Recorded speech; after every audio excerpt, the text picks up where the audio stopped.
비록 작은 공동체이지만 함께 예배할 수 있으며 함께 우리의 유일한 왕이신 주님을 마음껏 인정하고 노래할 수 있는 공동체가 있기에 감사를 또한 영광을 올려드립니다.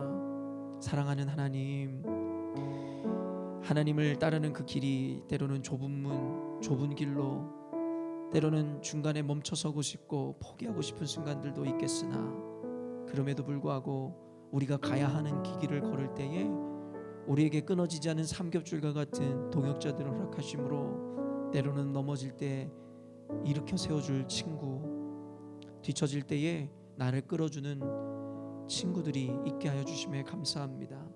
이제는 내가 도움을 바라는 것뿐만 아니라 그러한 이들을 위해 손을 뻗게 하시고 그를 밀어주게 하시고 격려하게 하심으로 말미암아 때로는 부친 가운데서도 분명히 가야 하는 그 길을 함께 끝까지 완주하여 우리를 맞이하시는 주님을 기쁨으로 맞이하게 하여 주시옵소서. 사랑하는 주님, 열린문교회 그간 어렵고 힘든 순간도 있었으나 그 모든 역사를 돌아볼 때에 지금까지 그 어려운 길들을 함께 걸어온 이 동역자들이 있음에 하나님, 우리 열린문교회 가운데 여전히도 밝은 미래가 있음을 고백합니다. 모여있는 모든 성도들, 우리 열린문교회 성도들을 기억하사 축복하시고 그들에게 나타난 하나님의 영광을 통하여 세상 가운데 오직 주님만을 따른 자들의 삶이, 인생이 어찌 되어지는지를 우리 삶을 통하여 증명해내고 증거해내는 주의 거룩한 증인들의 삶이 될 수 있도록 축복하여 주시옵소서. 이 시간 말씀을 보며 주님께 나아가고자 합니다. 말씀을 듣고 판단하거나 우리의 합리와 논리로 말씀을 재단하려 하기보다는 때로는 이해가 되지 않을지라도 말씀하시는 주님 앞에 주님의 성령을 의지함으로 순종할 수 있는 은혜가 우리에게 임하는 시간 되게 하여 주시옵소서. 함께 하실 주님을 찬양하오며 거룩하신 예수님의 이름으로 기도합니다. 네, 할렐루야. 오늘도 또 주의 말씀과 은혜를 사모함으로 어김없이 수협의 이 자리를 찾아주신 여러분들을 주의 이름으로 환영하고 축복합니다. 평소보다 더 가까워진 이 시간에 우리 서로를 좀 더 가까이 눈빛 교환하시면서 당신이 있어 참 행복합니다 이렇게 인사하도록 하겠습니다.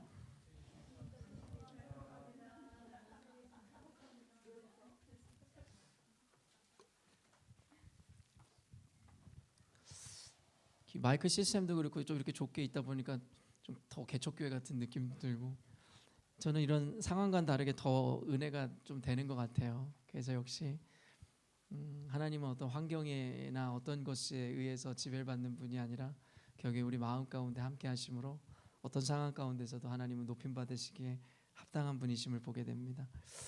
함께 오늘도 기대하는 마음으로 주님께서 우리에게 주시는 말씀이 무엇일까를 함께 대하였으면 좋겠는데요. 오늘 주님께서 우리에게 주시는 말씀은 사무엘상 18장 1절에서 5절까지의 말씀입니다. 사무엘상 18장 1절에서 5절까지의 말씀입니다. 저와 여러분이 믿음으로 한 절씩 교독하여 읽도록 하겠습니다. 다윗이 사울에게 말하기를 마침에 요나단의 마음이 다윗의 마음과 하나가 되어 요나단이 그를 자기 생명같이 사랑하니라.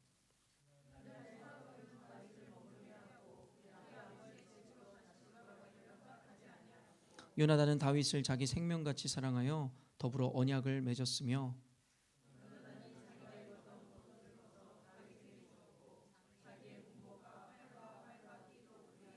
함께 읽겠습니다. 다윗은 사울이 보내는 곳마다 가서 지혜롭게 행하매 사울이 그를 군대의 장으로 삼았더니 온 백성이 합당히 여겼고 사울의 신하들도 합당히 여겼더라. 아멘.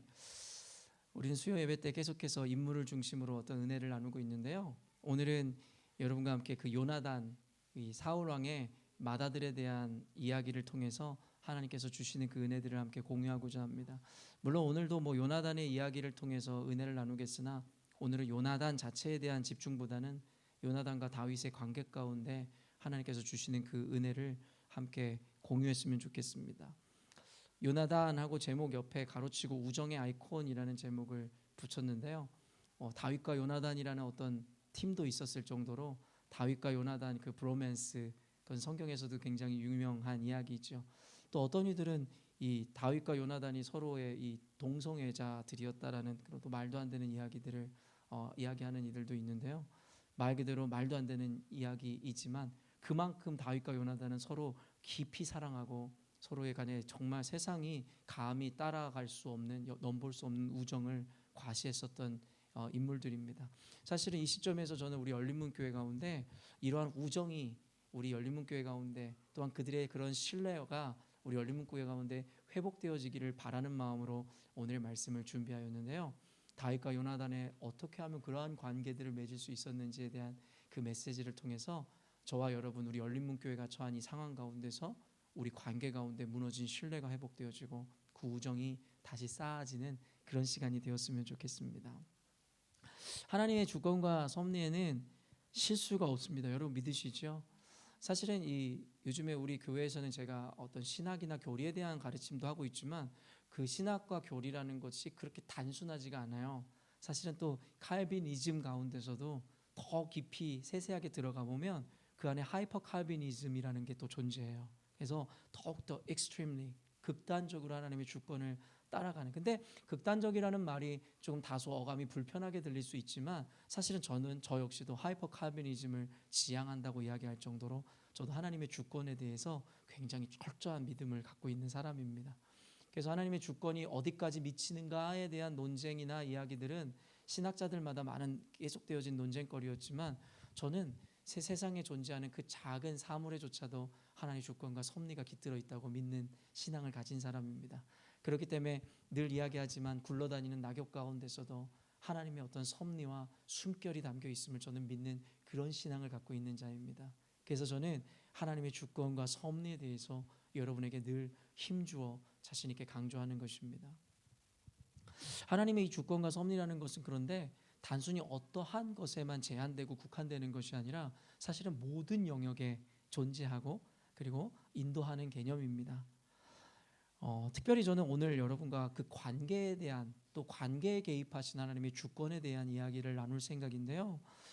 사실은 우리가 일단 관계, 그 사람에 대한 이야기를 할 때에 우리가 하나님의 주권을 인정해야 되는 부분은 무엇이냐면 하나님이 세우고자 하는 일을 세우시고 버리고자 하는 자는 반드시 버리신다는 선택과 유기라는 이 정확한 개념을 우리는 분명히 인정하고 받아들여야 합니다.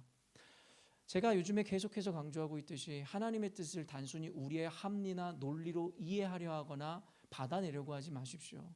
물론 궁극적으로는 성령께서 우리에게 받아낼 수 있는 은혜도 주시지만 기본적으로 하나님의 원리를 단순히 내 생각과 합리로 받아들여질 때에 믿는다라는 것은 지난주에 이야기했듯이 그것은 믿음이 아닙니다.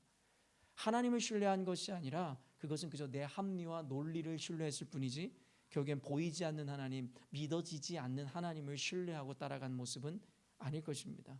그렇기 때문에 선택과 유기라는 개념이 현대를 살아가는 우리들의 마음을 불편하게 하는 교리인 것은 분명하지만 저는 분명한 건 성경적 근거에 의해 그것이 진리임을 분명히 여러분들에게 전해드리고 싶습니다. 선뜻 받아들이기는 힘든 말이지만 우리가 받아들여야만 하는 것입니다. 초대왕이었던 여러분 사울은 하나님 앞에서의 어떤 불순종으로 인해서 결국에는 하나님 앞에 버림받게 되는 존재입니다. 그리고 그 뒤를 이어 이 다윗이라는 왕이 두 번째 왕이 되는데 그는 하나님의 기름 부음을 받은 하나님께 선택받은 왕이 된다라는 것을 우리는 잘 알고 있습니다.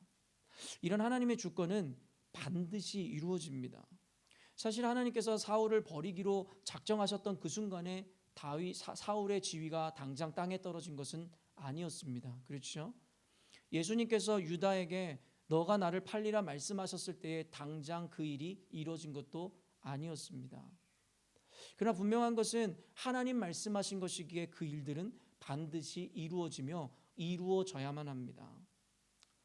어떤 이들은 물론 관점의 차이로 인해서 이러한 설교도 하긴 하지만 만약에 유다가 회개하였다면, 만약에 사울이 회개하였다면, 만약에 바로 왕이 회개하였다면 저 역시도 이런 관점으로 말씀을 전할 때가 있으나 근본적으로 원리 원칙대로 들어가 보면 사실은 그들은 회개할 수 없는 자들이었습니다. 왜냐하면 만약에 그들이 예수님이나 하나님이 예언하시고 말씀하신 그 이후에 그들이 깨닫고 회개한다면 결국에 어떤 일이 벌어지게 되죠? 하나님이 거짓말쟁이가 되는 것이죠. 그렇기 때문에 하나님이 말씀하시고 예언하시고 선택하시고 하나님 작정하신 일은 반드시 이루어지며 이루어져야만 합니다. 그게 바로 하나님의 거짓 없으신 공의로우신 정의로우신 그 속성에 대한 이야기인 것입니다. 그렇기 때문에 하나님은 당신의 주권을 이루시기 위해서 사람의 마음도 철저하게 움직이십니다.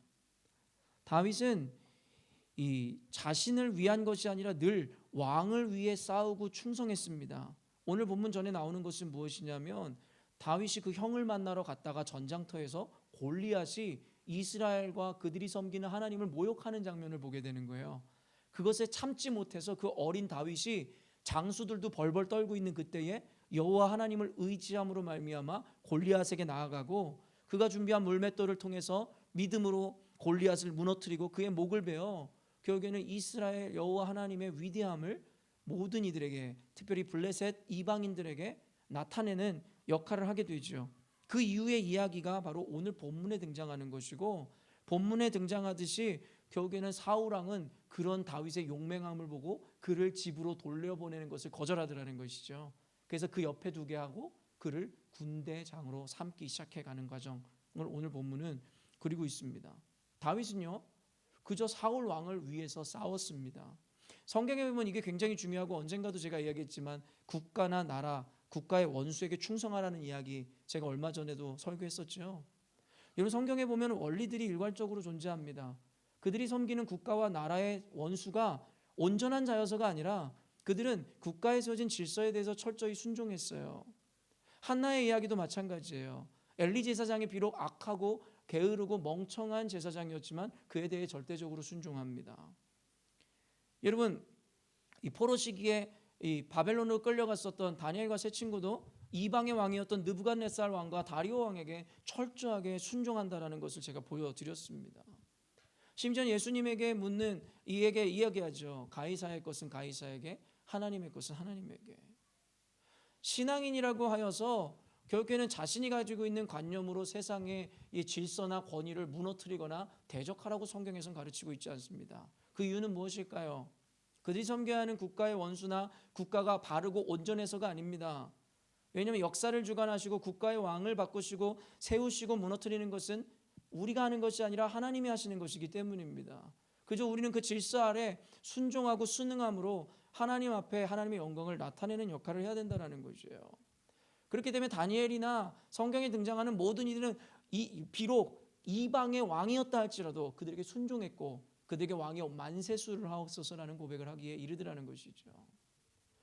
오늘 다윗도 그와 같은 태도를 가졌어요. 사울왕이 어떠한 왕인가 관계없이 하나님이 세우시고 하나님의 역사와 주관하심 가운데 세워진 왕이기 때문에 그 왕에게 충성했을 뿐이었단 말이에요. 그러나 여러분 그저 왕에게 충성해야는 그에게 돌아왔던 것이 어떤 일이었습니까? 늘 왕을 위해 충성하고 싸웠지만 하나님께서는 자연스럽게 다윗을 높이기 시작했어요. 하나님이 작정하셨기 때문이죠. 그런데 아이러니하게도 오직 자신을 위해 싸우는 다윗을 보면서 사울 왕은 점점 질투하기 시작하고 분노를 키우기 시작하더라는 것이죠. 오늘 본문에 벌써 나타나기 시작합니다. 본문 이후에 블레셋을 물리치고 돌아올 때에 사람들이 사울 왕을 환영하면서도 여인네들이 부르는 노래가 어떤 것이었죠? 사울이 죽인 자는 천천히요 다윗 죽인 자는 다윗은 만만히로다 이야기하더라는 거예요. 자연스럽게 다윗의 이름을 높이기 시작하더라는 것이죠. 그 이후에 어떤 일이 벌어지냐면 사무엘상 18장 8절에서 9절인데요. 제가 여러분에게 읽어드릴게요. 사울이 그 말에 불쾌하여 심히 노하여 이르되 다윗에게는 만만을 돌리고 내게는 천천만 돌리니 그가 더 얻을 것이 나라 말고 무엇이냐 하고 그날 후로 사울이 다윗을 주목하였더라. 결국에 다윗은 그저 왕을 위해서 열심히 목숨 걸고 싸웠을 뿐인데 그로 인해서 하나님께서는 결국에 사람들을 통해 다윗을 높이고 그럼에도 불구하고 사울을 낮추기 시작하시더라는 것이죠. 그때에 그로 인해 사울 왕은 조금씩 그 마음에 분노가 채워지기 시작하고 그의 마음을 움직이시는 하나님의 역사가 시작하기 시작되기 시작하더라는 것입니다. 그 이후의 본문을 보면요, 이 말씀을 보면요, 사울은 불안한 마음에 급기야 자신의 딸을 다윗에게 주어요. 그래서 다윗을 자기의 사위로 삼는다고요. 여러분, 성경 역사를 여러분과 함께 공부하고 가르쳤지만 솔로몬 왕도 그와 같은 실수를 했는데, 여러분, 그들이 이웃 나라와 동맹을 맺는 이유가 뭐예요? 여기 불안하기 때문이잖아요. 그 동맹을 통해서, 그 결혼을 통해서, 왕족과의 결혼을 통해서 자신들의 안위와 국가의 안정을 지켜내기 위해서였잖아요. 사실은 사울 왕이 두려움으로 인해서 결국에는 다윗을 자기의 사위를 맞이함으로 다윗이 왕이 되는 것, 자신을 반역하는 것을 막아서기 위함이었다라는 것이죠. 그럼에도 불구하고 그의 악한 마음은 멈춰지지가 않더라는 것이죠. 늘 불안에 떨기 시작하더라는 거예요. 그리고는 그는 우리가 잘 알고 있듯이 다윗을 죽이기로 작정하기에 이르게 되더라는 것입니다. 사랑하는 열린문교회 성도 여러분, 우리가 인생을 살아가다 보면 우리 인생 가운데는 수많은 일들이 일어납니다. 특별히 지난 날들에 대한 후회와 아픔이 남을 때도 많이 있습니다. 그러나 하나님의 주권과 섭리를 인정하는 이들은 과거의 아픔이나 상처를 받아내는 태도 자체가 다릅니다. 그것은 더 이상 후회나 우리에게 원망으로 남지 않는다라는 것입니다. 하나님은 관계 가운데서도, 그리고 하나님의 역사 가운데서도 철저하게 하나님께서는 모든 것을 움직이시고 바꿔서라도 그의 뜻을 이뤄가시는 하나님이십니다. 과거에 우리 인생에 우리의 실수 때문이든 아니면 우리의 죄 때문이든 벌어진 일이라 할지라도 합력해서 선을 이루시는 하나님은 우리의 연약함과 죄까지도 포함한 주권으로 우리의 삶을 인도하고 계십니다. 믿으십니까? 그렇기 때문에 이미 벌어진 일들에 대해서 우리가 후회와 상처로 남는다라는 것은 이와 같은 철저한 하나님의 주권과 섭리를 인정하지 못하는 자들에게 나타나는 이 마음이라는 것입니다. 그렇기 때문에 수많은 관계 가운데 아니면 과거에 일어났던 일들 때문에 그것이 우리에게 하나의 상처가 되고 쓴뿌리가 되어 지금의 우리의 인생을 만들어냅니다. 하지만 그것은 또 다른 이들을 그 가시로 찌르게 되고 그 상처로 인해서 공동체를 분열시키게 되어진다는 것을 우리는 알고 있죠. 그리고 그와 같은 일이 일어나는 이유는 바로 자신의 과거에 일어났던 일들에 대한 하나님의 철저한 주권과 섭리에 대한 인정을 갖지 못했었기에 그것이 우리에게 쓴뿌리로 상처로 남게 된다는 것입니다. 제가 이와 같은 이야기를 한다고 해서 여러분 결코 우리의 노력이라든가 반성하거나 스스로 자성의 목소리를 내는 것에 대해서 제가 금하거나 틀렸다라는 이야기가 아닙니다. 우리는 늘 과거를 하나의 반면교사를 삼아 우리가 했던 잘못이나 실수나 연약함을 반복하거나 되풀이해서는 안 될 것입니다. 그러나 그러한 스스로 반성하는 것과 노력하는 태도와는 다르게 과거에 대해 여전히도 미련이 남고 집착하며 불평과 불만과 원망과 후회가 남는 삶으로 오늘도 살아가고 계시다면 그것은 방금도 이야기한 바와 같이 하나님의 주권에 대한 철저한 인정이 없는 삶임을 우리가 먼저 깨달아야 한다는 것입니다. 그렇기 때문에 이미 주어진 일이나 벌어진 상황에 대해서는 우리는 그저 감사로 받아들여야 한다는 것이에요. 그것이 지금까지도 우리의 마음을 아프게 하고 지금까지도 우리에게 후회로 남는 일이라 할지라도 말입니다. 왜냐하면 합력해서 선을 이루시는 하나님은 결국엔 저와 여러분 사랑하는 자녀들에게 최고의 것을 주기 위해서 그 과정을 우리들에게 허락하시기 때문입니다. 그렇기 때문에 다시 한번 신학적이고 교리적인 개념에서 이야기합니다. 하나님의 주권이라는 것은 오직 좋은 것을 골라서만 인도하시는 것이 아니라 여러분의 연약함과 심지어는 죄까지도 포함한 가운데서 여러분을 주권적으로 인도하시는 것이기에 하나님의 철저한 주권을 인정하는 우리들의 인생은 늘 평안하고 안심이 될 수밖에 없는 개념이라는 것입니다. 죄를 관용하라는 이야기가 아닙니다. 그러나 이미 이루어진 일들에 대해서 여러분 원망과 후회와 상처로 일관하지 마시라는 이야기를 여러분에게 다시 한번 전해드리는 것입니다. 사실 여러 상황에 이런 믿음을 적용하는 것이 결코 쉽진 않습니다. 제가 지금 여러분에게 이야기하자 여러분이 아차 싶었을 수도 있고 아 그렇구나 하는 분들도 계실 테니까 말입니다. 아까도 이야기했지만 하나님의 주권과 섭리라는 것은 어떤 한 영역이나 어떤 한 부분에만 국한되는 것이 아니라 모든 분야와 영역에 포함되는 것인데 이 모든 영역의 그 주권과 철저한 섭리에 대해 적용하는 게 결코 쉽지가 않아요. 그런데 이런 하나님의 주권과 섭리에 대한 것을 적용하기 유독 더욱더 힘든 것이 있는데요. 그게 뭘까요? 바로 관계에 대한 것이에요. 관계에 개입하시는 하나님의 섭리와 주권을 인정하는 것이 그렇게 힘들다라는 것이에요. 우리가 되뇌이면서 지속적으로 과거의 관계를 이야기하는 이유가 무엇일까요? 그 안에 아쉽고 화가 나서 도저히 받아들일 수 없는 일들로 인해 관계가 소홀해지거나 깨어졌기 때문입니다. 그래서 억울하기도 하고 때로는 분노가 치밀어 오르기도 하고 서운하기도 하고 이런 억울한 감정이든 상처든 그러한 감정들이 오늘날의 나를 만들고 오늘날 나와 맺고 앞으로 맺어갈 관계 가운데 굉장한 영향을 끼칩니다. 그렇죠? 왜냐하면 우리는 오늘을 살아가고 내일을 살아갈 것이지만 어떤 이들은 여전히도 과거에 살아가고 있는 것이에요.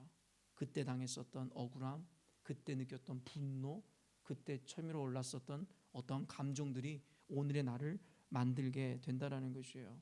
그럼 아까도 이야기했지만 그 모든 것이 누구의 옳고 그름을 떠나 이미 이루어진 일이라면 그 가운데 하나님의 계획과 섭리가 있을 것인데 그것을 인정했다면 우리에게 그뿐일 텐데 여전히도 우리에게 그 감정이 남아있다는 것은 그것에 역사하셨고 인도하신 하나님의 철저함을 인정하지 못하는 또 다른 의미의 우리의 모습일 수도 있다는 것입니다.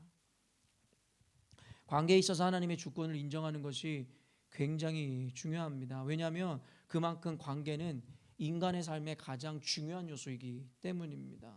인간은 사회적 동물이며 서로에게 영향을 주고받는 유기적 존재이기 때문에 삶을 성공했다는 것은 관계에 성공했다라는 얘기라고 저는 이야기해도 과언이 아니라고 생각합니다. 그래서 자녀들에게 우리가 성공을 하기 위해서 가르쳐야 되는 것은 단순히 학문이나 단순히 어떠한 기술이 아니라 사실은 관계하는 방법이지 않을까라는 생각을 저는 자신 있게 이야기할 수 있는 이유도 이와 같은 의미에서라는 것이에요. 그래서 관계에 대한 다양한 접근과 그를 위한 책들이 많이들 출간되고 있습니다. 이 관계에 대한 온전한 접근과 그러나 인식을 갖게 하기 위해서는 결국에는 세상 사람들은 죽었다 깨어나도 이해하지 못하는 영역을 우린 이해해야 됩니다. 무엇이냐 바로 그 관계에 역사하시고 관계를 허락하시기도 하고 닫으시기도 하는 하나님의 주권에 대한 분명한 인식과 인정이라는 것입니다. 그것이 있어야지만이 그 이후에 우리가 노력을 통해 하는 관계술이라든가 관계의 방법이 비로소 의미를 찾게 되는 것입니다.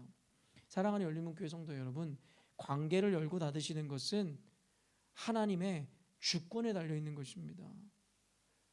기본적으로 아까도 이야기했지만 여러분이 바른 태도, 관계술, 어떠한 태도로 관계를 하는 것도 중요하지만 그것보다 더 중요하고 근본적인 것은 하나님의 작정하심과 허용하심이 없다면 그 어떤 관계도 온전한 열매를 맺을 수가 없다라는 것입니다.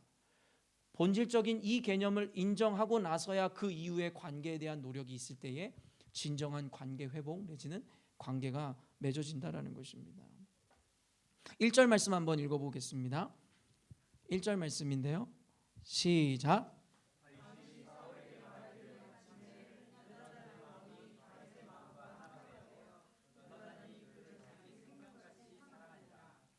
사실은 이 1절 자체가 말도 안 되는 기적이에요. 여러분 일단은 이 왕의 아들이었던 요나단이 다윗을 자기 생명같이 사랑한다는 것 자체가 이미 기적이에요. 여러분 주변에 여러분 생명같이 사랑하는 존재가 있으세요? 아마 있으실 거예요. 특별히 우리 자녀들이 그렇겠죠. 저도 그래요. 그런데요, 이런 다윗과 요나단의 관계를 생각해 보세요. 이들은 이전에 만난 적이 없었어요. 그러면 성경에는 자세하게 기록되어 있지 않지만 분명히 그 과정 가운데 그 전에 뭔가 있었겠다 그렇게 생각하실 수 있겠지만 사실 아까도 이야기했지만 다윗이 결국에 형들을 만나려고 전장터에 잠깐 올라왔다가 블레셋의 장군이었던 골리앗을 쳐 죽인 상태 그 이후의 이야기예요. 그리고 그 이후에 그가 아버지께로 돌아가는 것을 허락하지 않은 그러니까 그 중간에 있는 시점이래 봐야 얼마 되지 않는 기간이에요. 우리가 생각하는 것처럼 우정을 키울 만한 시간이 없었다고요. 그런데 기적이죠. 요나단의 마음이 다윗의 마음과 하나가 되더라는 거예요.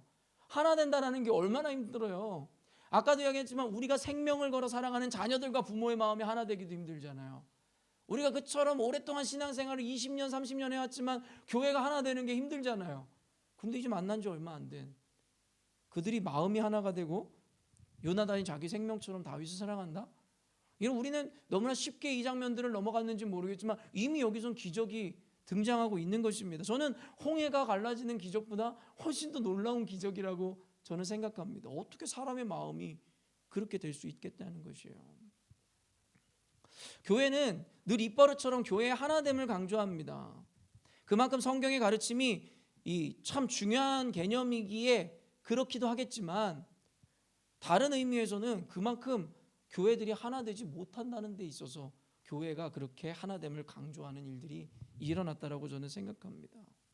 사실 애초부터 서로 다른 사람들이 모여 있는 교회가 하나 된다는 것 자체가 불가능한 일인지도 모르겠어요. 분열되고 나뉘고 싸우는 게 어떻게 보면 더 정상적이고 자연스러워요. 세상에 여러분 이해관계에 의해서 형성된 집단들을 보세요. 다들 자기와 비슷한 사람들끼리 모여요. 세상의 동아리 활동이든 어떤 사교 모임이든 말이에요. 관심사나 뭐가 맞는 사람들끼리. 그런데도 그 안에서 다툼과 싸움이 일어나잖아요. 근데 교회라는 곳에는 그런 것이 없어요. 모두 다른 사람들이 모여서 각자의 삶의 방식으로 살아가는 사람들이 모여 있다고요. 그러니까 그들이 한 공동체를 이뤄가고 한 목적을 바라보는데 어찌 싸우지 않을 수가 있겠냐라는 것이에요. 심지어는 여러분 교회에 오면 처음 만나는 사람들도 있잖아요. 모두가 교회 오면 10년 20년 신앙생활 같이 했나요? 아니요. 오늘 처음 온 사람을 만나고 또 때로는 몇 년을 같이 교회 다녔지만 한마디도 해보지 않은 사람과 같이 교제를 해야 될 때도 있다라는 것이에요. 그런데 거기서 어떻게 하나됨을 우리가 이야기해요? 상식이 아니잖아요. 그런 구성원들 사이에 어떻게 하나됨이 일어날 수 있겠냐라는 거야. 그런데 그 불가능에 대한 대답을 오늘 본문이 제시하는 거죠. 뭐예요? 하나님이 열어주시면 된다는 거예요. 하나님이 마음을 열어주셔야 된다라는 거예요. 여러분 요나단은 아까도 이야기했지만 이스라엘의 초대 왕인 사울의 맏아들이었어요. 그들은 만나 교제를 나누거나 시간을 보낸 적도 없는 관계였어요. 인간들이 이야기하는 그 신뢰라는 것을 쌓을 만한 충분한 시간이 허락되지 않았다라는 것이에요.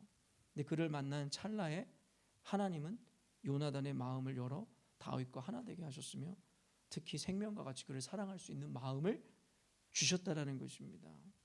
이야말로 교회 공동체가 이루고자 하는 하나됨과 사랑의 공동체의 모습 아닙니까? 서로를 생명과 같이 사랑하고 하나 되는 것. 여러분, 우리는 마음대로 조정하거나 조정할 수 없는 것들이 존재해요. 여러분들이 조정할 수 있는 것들이 있잖아요. 여러분의 삶의 계획이라든가 나름 여러분의 방식으로. 근데 여러분 죽었다 깨나도 조정하기 힘든 게 있어요. 뭘까요? 마음이요, 마음. 여러분 우리의 마음은 우리의 마음대로 조정하거나 어떻게 할 수가 없는 거예요. 내가 사랑해야지 한다고 사랑해지는 게 아니에요. 그건 사랑이 아니죠. 사랑해져야지 사랑할 수 있는 거죠. 하나 돼야지 된다고 한다고 하나 되는 게 아니라 하나 되어져야지만이 하나가 될 수 있는 거예요. 우리 마음에 그런 마음이 있어야 되는데 도무지 이 마음은 우리 마음대로 되지가 않는 거예요.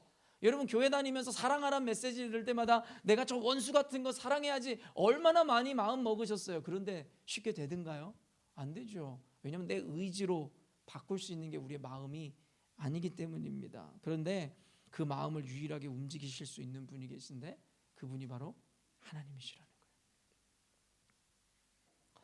여러분 아침을 깨우는 말씀을 통해서도 알 수 있듯이 하나님은 바로의 마음을 악하게 하셨어요.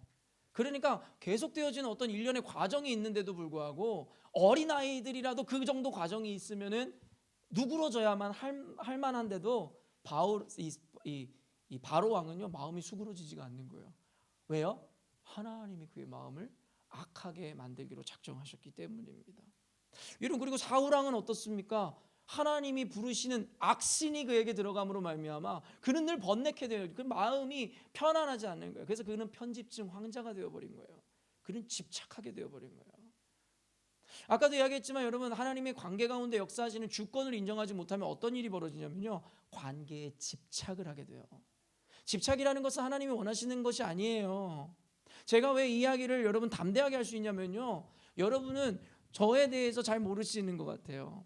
어떤 분들은 목사님은 너무 이런 감정이 좀 없으신 것 같고 너무 이런 연민의 마음이 없는 것 같아요. 목사님은 너무 관계는 나 몰라라 하고 너무 타스크 중심적이고 일 중심적인 사람 아닙니까? 목표 중심적인 분 아닙니까? 라고 이야기하는 사람이 혹 있을지 모르겠는데 저는 원래 정말 관계 중심적인 사람이었어요. 관계 중심적이라는 말이 사실은 좀 웃기기도 한데 저는 관계에 집착하는 사람이었다고요. 그러한 사람이었단 말이에요. 근데 하나님이 그런 저를 바꾸시기 위해서 저에게 얼마나 많은 관계 훈련을 하시고 저에게 얼마나 많은 아픔들을 주셨는지 몰라요. 그런 과정들을 통해서 제가 깨달은 것이 있었어요. 결국엔 내가 집착한다고 되는 것이 아니라 하나님이 관계를 열어주셔야 마음이 열리는 것이고 그렇지 않으면 죽었다 깨어나도 닫혀진 관계를 열어낼 수 없음을 저는 철저하게 깨닫는 과정들이 있었습니다. 사랑하는 성도 여러분, 공동체의 하나됨은 우리의 노력도 의지에 의해 허락되는 것도 아닙니다. 아까도 얘기했지만 그 노력과 의지도 중요한 것이기는 하지만 그것이 본질적인 것은 절대 아니라는 것이에요. 그 노력과 의지에 앞서 하나님의 허락하심이 없으면 안 된다는 것이에요. 그렇기 때문에 제가 여러분에게 강조하는 거예요. 공동체 하나됨을 위해서 기도해야 된다는 거예요. 단순히 노력하자라는 말로는 되지 않습니다. 사랑하자는 말, 가서 음식을 싸들고 가고 손을 잡아주고 격려하는 말, 그것이 공동체의 하나됨을 이룰 것이라고 생각하면 여러분 오산이고 착각입니다. 하나님이 열어주시지 않으면 열린문교회 공동체의 하나됨 따위는 존재할 수가 없습니다. 저는 이 관계에 대해서 많이 고민했어요. 왜냐하면 목회라는 것은 결국엔 관계니까요. 처음에 제가 20년 동안 사역하면서 초기에 많은 목회자들이나 성도들이 갖고 있는 당연한 고정관념이나 상식대로 사역을 했어요. 누가 상처받았다 그러면 찾아가서 위로해주고 격려해주고, 누가 힘들다 그러면 주머니에 있는 모든 돈을 써서라도 그에 가서 뭔가를 가져다주고 해결해주려고 노력했습니다. 잠을 자지 않고 시간을 쪼개서라도 그를 찾아가 주었고 그와 함께 해주려고 노력했습니다. 근데 여러분 그 결과가 무엇이었는 줄 아세요? 결국엔 그로 인해서 그들의 마음이 녹아지거나 교회가 하나 되거나 목회자에 대한 존중과 존경이 생기는 것이 아니라 어떤 상황이 있어서 그 일을 해주지 못하면 도리어 더 큰 상심과 상처와 그리고 그에게 원망이 생겨난다는 것을 깨달았어요. 인간이란 존재가 그런 존재입니다. 제가 결코 성도들을 위로하지 않는다, 사랑하지 않겠다라는 이야기를 하고 싶은 것이 아니라 근본적으로 결국에는 그러한 사람들의 상식이 교회 공동체나 사람의 마음을 바꿀 수 없다는 이야기를 해드리고 싶은 것입니다. 그렇기 때문에 관계에 대한 노력과 최선에 앞서 우리는 하나님 앞에 기도해야 된다는 거예요. 하나님, 우리 열린문교회에 닫혀진 신뢰관계와 하나님의 은혜가 회복되게 하여 주시옵소서. 서로를 사랑하는 마음이 요나단이 다윗을 사랑했듯이 하나 되는 마음과 생명과 같이 열린문교회 성도들을 서로 간에 사랑할 수 있는 마음을 주님 허락해 주십시오. 나는 할 수 없습니다 라는 이야기를 하나님 앞에 고백할 수 있어야 된다는 것이에요. 사도행전 2장 44절에서 47절에 말씀 읽어드릴게요. 믿는 사람이 다 함께 있어 모든 물건을 서로 통용하고 또 재산과 소유를 팔아 각 사람의 필요를 따라 나눠주며 날마다 마음을 같이하여 성전에 모이기를 힘쓰고 집에서 떡을 떼며 기쁨과 순전한 마음으로 음식을 먹고 하나님을 찬미하며 또 온 백성에게 칭송을 받으니 주께서 구원받은 사람을 날마다 더하게 하시니라. 초대교회의 이야기잖아요. 그러면서 얼마 있지 않아 사도행전 4장 31절 32절에 비슷한 맥락의 이야기가 나와요. 빌기를 다음에 곳이 진동하더니 무리가 다 성령이 충만하여 담대히 하나님의 말씀을 전하니라. 믿는 무리가 한 마음과 한 뜻이 되어 모든 물건을 서로 통용하고 자기 재물을 조금이라도 자기의 것이라고 하는 이가 하나도 없더라. 여러분 모두가 초대교회를 가장 이상적인 교회 형태로 이야기하잖아요. 그래서 뭐 back to 뭐 초대교회 이런 이야기들도 나오잖아요. early church. 그런데요, 그들이 여러분 여기서 핵심은 무엇이냐면 서로가 가진 재산을 나누고 분배하는 것, 서로 통용하는 것 조금도 아까워하지 않았다라는 거예요. 이 메시지를 전하면서 여러분에게 주고자 하는 이야기가 그럼 우리 집 재산을 다 팔아서 사회주의자들, 공산주의자들이 얘기하는 것처럼 그럼 공평하게 나누고 우리 똑같이 살아가자 이야기를 하고 싶은 거예요? 아니에요. 그들이 어떻게 스스로의 것을 아까워하지도 않고 서로를 자기 가족처럼 식솔들처럼 그렇게 사랑하고 아낄 수가 있었는가 하는 이야기가 주된 이야기죠. 여러분 지금 두 가지 말씀 읽어드렸지만 공통점이 무엇일까요? 바로 성령이 임하시니까 되더라는 거예요. 여러분 자기의 것은 다 아깝습니다. 목사도 아깝습니다. 제 재산 남에게 나눠주는 거 쉽지 않습니다. 인간으로서는 저도 할 수 없습니다. 그런데 더 재밌는 것은 무엇이냐면 성령이 임하시면 그 일들이 가능하다는 거예요.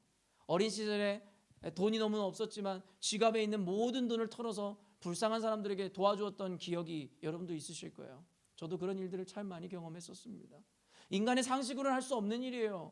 당장 내가 집까지 갈 수 있는 차비조차 없는데 어떻게 그런 일을 감행할 수 있으며, 당장 내가 내일 전기세를 낼 것도 없고 렌트비도 없는데 어떻게 하나님께 11조를 드릴 수 있으며. 여러분, 인간으로서는 불가능합니다. 그런데 가능했습니다. 그렇게 살아봤습니다. 왜 그렇게 될 수 있었을까요? 하나님이 마음에 감동을 주시니 가능했던 거라는 것이죠. 그렇기 때문에 우리의 의로움은 없습니다. 내가 잘나서 내가 의로워서 할 수 있는 일 따위는 없습니다. 하나님이 그 마음에 감동을 주시니 할 수 있는 것입니다. 우리는 교회의 관계를 이야기할 때 너무 방법론적인 접근에 집중하는 것을 보게 됩니다.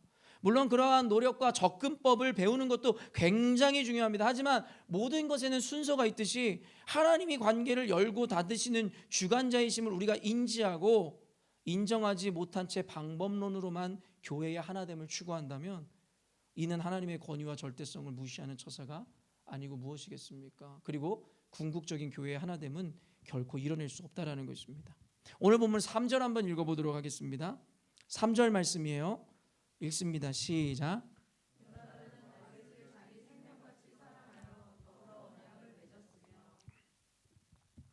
또 4절이요.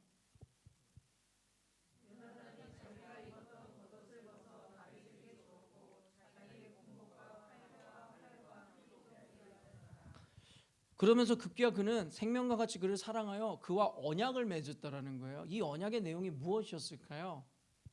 그리고 그 이후에 그에게 자기가 입고 있었던 겉옷도 주고 자기 군복과 칼과 활도 주었다. 여러분, 이들은 여러분 그때 당시에 군사 지도자들이었어요. 사울왕도 그러고 요나단도 그러했다고요.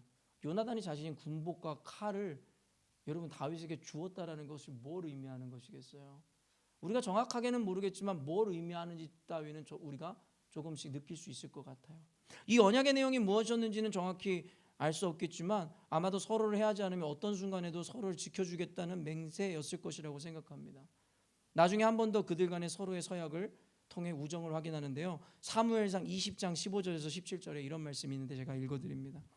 여호와께서 너 다윗의 대적들을 지면에서 다 끊어버리신 때에도 너는 내 인자함을 내 집에서 영원히 끊어버리지 말라 하고, 이에 요나단이 다윗의 집과 언약하기를 여호와께서는 다윗의 대적들을 치실지어다 하니라.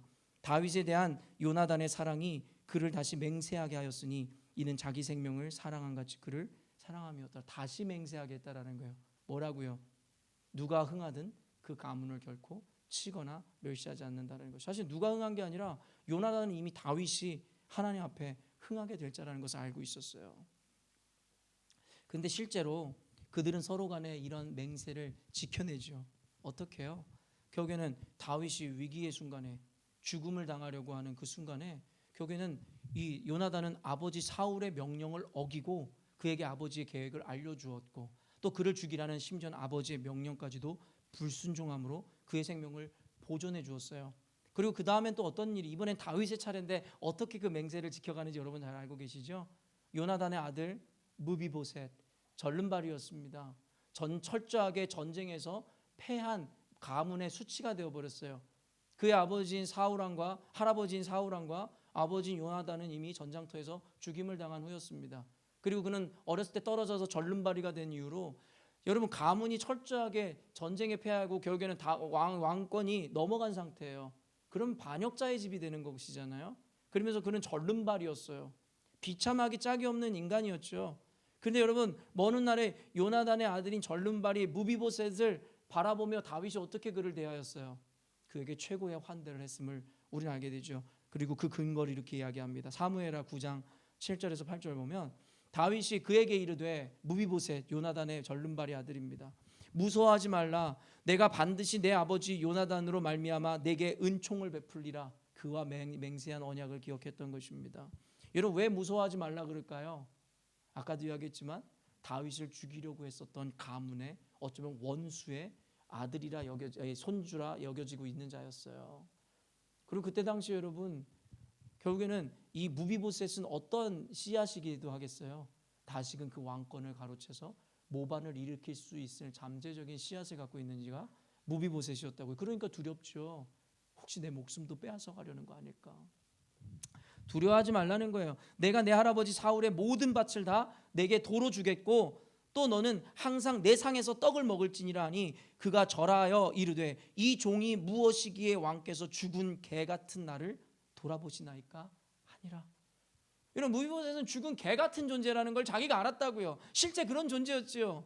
사회적으로 절름발이었으며 결국에는 지금 현 왕권을 대적하던 무리들의 후손이었으니까 말입니다. 그런데 다윗은 그에게 선대하고 그리고 그에게 할아버지 사울의 모든 땅을 그에게 돌려주더라는 거예요. 왜요? 바로 요나단으로 말미암아 그와 맺은 언약 때문이었다라는 것입니다. 자신의 왕자를 위협하던 다윗을 사랑한 요나단, 무슨 말일까요? 여러분, 결국에는 요나단이 다윗을 그렇게 살려주거나 높여줬으면 안 되죠. 왜일까요? 사울 왕 이후에 왕이 될 사람이 누구였겠어요? 당연히 맏아들이었던 요나단이었을 거예요. 그 자리를 위협하는 것이 바로 다윗이었단 말입니다. 그러나 하나님께서 그의 마음을 열어주시니 이해관계 따위는 그에게 중요하지 않았어요. 그에게 욕심과 그리고 미래에 대한 욕망 따위가 중요하지 않았어요. 하나님이 열어주신 그 관계로 인해서 자신의 이해관계는 이미 사라진 지 오래였습니다. 자신의 왕자를 위협하던 다윗을 사랑한 요나단, 그리고 어쩌면 자신에게 도리어 위협이 될 수 있는 무비보셋을 환대한 다윗의 사랑. 아까도 이야기했지만 이제는 역으로 무비보셋이 다윗의 왕 자리를 위협할 수 있는 씨앗일 수도 있었는데 그를 사랑했습니다. 이것이야말로 교회가 이루어내야 하는 희생적 사랑이 아니겠습니까? 서로 간의 이해관계가 아니라 하나님이 열어주신 사랑으로 말미암아 서로를 환대하고 지켜주는 그런 공동체. 나의 이해관계와 나의 생각과 맞지 않다고 해서 쳐내거나 잘라내거나 그들에 대해서 손가락질하는 것이 아니라 나의 이해관계를 떠나 하나님이 세워준 관계로 말미암아 희생적으로 사랑하는 그런 공동체. 그것이 진정한 하나님이 원하시는 교회이며 교회 공동체가 지향해야 되는 사랑이 아니겠냐는 말입니다. 겉옷과 군복을 그리고 칼과 활을 주었다라는 것은 절대적인 신뢰와 믿음을 나타내는 것입니다. 말씀을 맺도록 하겠습니다. 여러분, 이 관계와 신뢰라는 것은 보통 우리 상식 안에 시간이 필요하다 이야기합니다. 제가 열린문교회 와서 참 부치고 어려움을 당할 때마다 성도들한테 제가 부탁했던 것이 있었어요. 저를 신뢰해달라고. 신뢰해달라고. 여러분 얼마나 많이 들으셨습니까? 그때마다 어떤 이들이 그런 이야기를 했어요. 우리가 목사님을 어떻게 신뢰합니까? 목사님이랑 우리가 보낸 시간이 얼마라고 목사님을 신뢰할 수 있겠습니까? 저는 그가 제가 이야기하는 그 신뢰라는 것이 그런 신뢰가 아님에 대해서 분명하게 말씀을 통해서 여러 상황을 통해서 역설하였지만 들으려 하지 않았습니다. 왜냐하면 그들의 상식 안에 갇혀있는 관계론 이상을 알지 못했으니까요. 다윗을 만난 지 얼마 되지 않았지만 생명을 걸어 그의 모든 것을 바칠 수 있을 만한 사랑과 그 마음의 관계가 열렸던 그 신뢰가 쌓였던 그러한 성경에서 이야기하는 신뢰라는 것에 대한 것을 이해하지 못했으니까 말입니다. 어쩌면 여기 있는 저와 여러분 역시도 그들이 이야기한 것처럼 결국에 우리의 상식과 그리고 우리가 당연히 경험했었던 그 시간적인 관계성 그리고 그로 인해 생겨지는 신뢰에 대해서 생각하십니까? 여러분, 그것은 하나님께서 성경에서 통해 말씀하시는 그 관계에 대한 믿음과 신뢰라는 것을 도무지 이해할 수 없는 자들의 태도인 것입니다.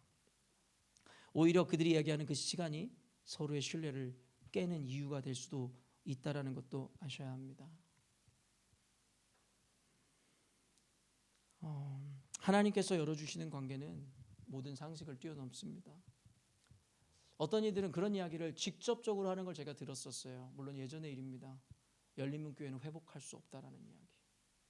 제가 카페에 앉아있을 때 어떤 집사가 저에게 찾아와서 그 이야기를 했습니다. 목사님, 열린문교회가 회복할 수 있을 거라고 생각합니까? 예, 할 수 있다고 저는 믿습니다. 그건 목사님이 아무것도 몰라서 하는 소리입니다. 열린문교회는 회복할 수 없습니다. 목사님이 알지 못하는 그 역사로 인해서 열린문교회는 절대 회복할 수 없습니다. 제가 그 집사님한테 그때 그렇게 이야기했어요. 그건 집사님 생각이고요. 하나님이 하시면 됩니다. 하나님이 하시면 되는데 집사님의 생각으로 안 된다 이야기하지 마시고 하나님 앞에 가서 기도하십시오. 그럼 하나님이 왜 가능한지를 알려주실 것입니다. 끝끝내 그 말을 이해하지 못한 채 교회를 떠나갔지만 전 지금도 확신합니다. 이런 관계를 여시기도 하고 닫으시기도 한 하나님은 우리의 상식이나 우리의 당연함이라는 것에 제한받는 분이 아니라는 거예요. 절대 회복할 수 없다라는 것 따위는 하나님 앞에 감히 절대라는 이야기를 하지 마십시오. 하나님이 하시면 절대 안 될 일이 없습니다. 왜냐하면 그것이 바로 절대자의 힘이고 절대자의 권능인 것입니다. 저는 이제부터 우리 열린문교회 하나됨을 위해서 하나님 앞에 전심을 다해 기도해 볼 작정입니다. 이렇게 이야기하지만 제 마음속에서도 우리 열린문교회가 진짜 다시금 한번 더 일어설 수 있을까? 라는 때때로는 그 의구심과 의심들이 조금씩 스물스물 올라올 때가 있습니다. 그때마다 저 하나님 앞에 기도합니다. 결국 마귀는 떠나가야 할 것입니다. 우리의 상식과 한계는 떠나가야 할 것입니다. 지난주 설교에서도 얘기했지만 마귀는 끊임없이 우리 스스로와 우리 연약함, 우리의 죄성을 보게 할 것입니다. 우리는 할 수 없다라고, 나는 안 되는 존재라고, 우리 교회는 안 되는 거라고, 다시 일어날 수 없다라는 이야기들로 인해서 우리를 무너뜨리려고 할 것입니다. 그러나 우리가 믿는 전능하신 하나님 앞에 절대 안 된다라는 것이 없음을, 특별히 관계라는 것에는 더욱더 하나님의 개입하심이 없으면 될 수 있는 것도 없음을 우리가 인정할 때에 우리 열린문교회 가운데 하나님께서는 놀라운 관계 회복을 넘어 하나 되는 공동체, 가족보다 더 서로를 아끼고 사랑하는 생명 걸어 지키는 공동체로 세워주실 줄로 믿습니다. 오늘 여기 계신 모든 여러분들이 이와 같은 사랑으로 교회 공동체를 사랑하시고 신뢰함으로 하나님의 평안과 축복을 누리시는 저와 여러분이 되시기를 주님의 이름으로 축원합니다. 아멘. 기도하겠습니다.